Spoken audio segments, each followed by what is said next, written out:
All right, we're back. So this time, the scenario is you get the grant. Now It's what? Great news when you get the grant. The most important thing with the post-grant award activities is to be sure you immediately thank the funder.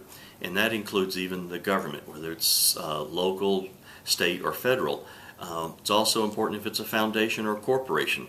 If it's a corporation, you want to thank that local store manager that maybe was helpful to you in applying for your grant, as well as their corporate entity that may be in New York or Chicago. So you may have to send out multiple thank yous. But that acknowledgement is critical, and you want to get that out right away. You follow up after that and make sure you do the program or buy the piece of equipment, whatever the grant was funding. You make sure that actually happens, and you follow up and provide them with the reporting that they request. And that can vary quite a bit. Some entities want receipts. Some just want to report regarding the results, the outcomes of your program. Typically, when you're writing the grant, they'll disclose what they need if you get the grant in terms of the reporting. That will often have been known up front.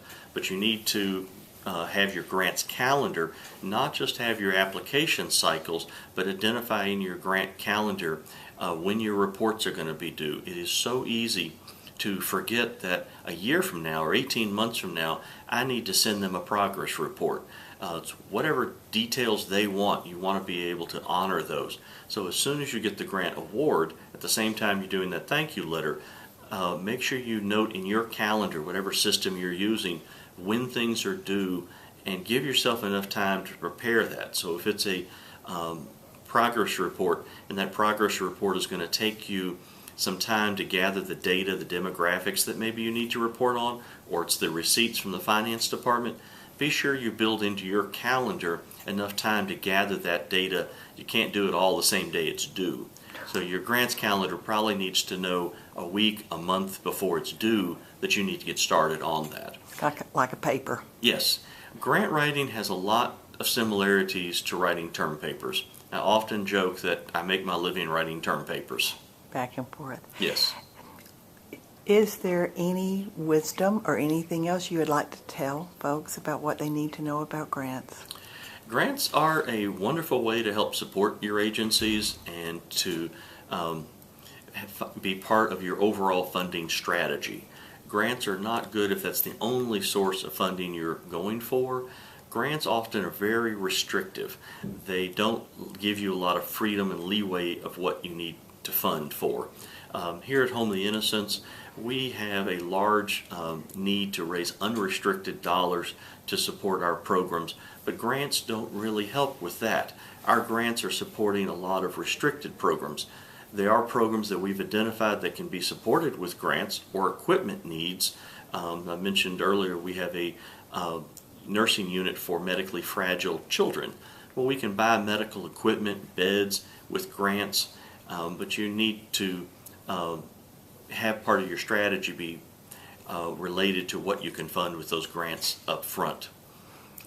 Grants are certainly a very critical part of your funding strategy, but they do need to be a part of it.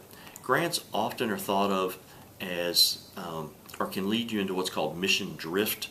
If you go after a grant because the grant's available, then you can sometimes find yourself doing a program that really may not be core to your mission. Grants should always be central to the mission of your organization and your agency. So know what you need funding for rather than writing a grant because the grant is available. That's often very important. And grants are not a quick fix. No. But you may have to write them quickly. Yes. There's definitely a quick element to it. One thing that can help you write grants quickly is your preparation. You can prepare before you even know that the grant is going to be available or who you're going to write to by gathering your attachments, having the 501c3, your IRS determination letters, your board of directors list, all of those type of attachments in a computer file where it's easy access when you need it. You can also do some of the writing in advance. Most grants always want you to describe your agency. what kind of programs do you operate? They want you to tell them things like, how will you sustain this grant or this program after our grant is gone? Well, many times the same language can be used from one grant to the next. So you can create what I would call a cut and paste file. So your history of your agency can be one document, and you can always lengthen it or shorten it depending on your space limitations of each grant. Or you can have that sustainability piece written in advance.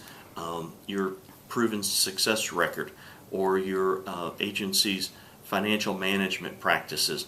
Many of these pieces that'll fit in almost all grants can be prepared in advance, or at least you can have the outline, the structure of them, and that'll save you a lot of time as you are rushing to finish a grant at the last minute. Program back and forth.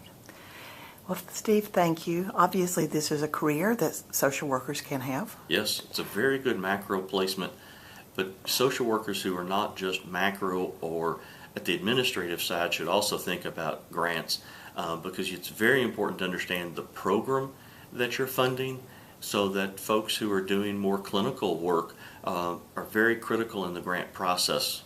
Back and forth. Well, thank you. Thank you for your time. Glad to be of help. We'll hope that this has helped as these folks start their grants. Yes. Thank you.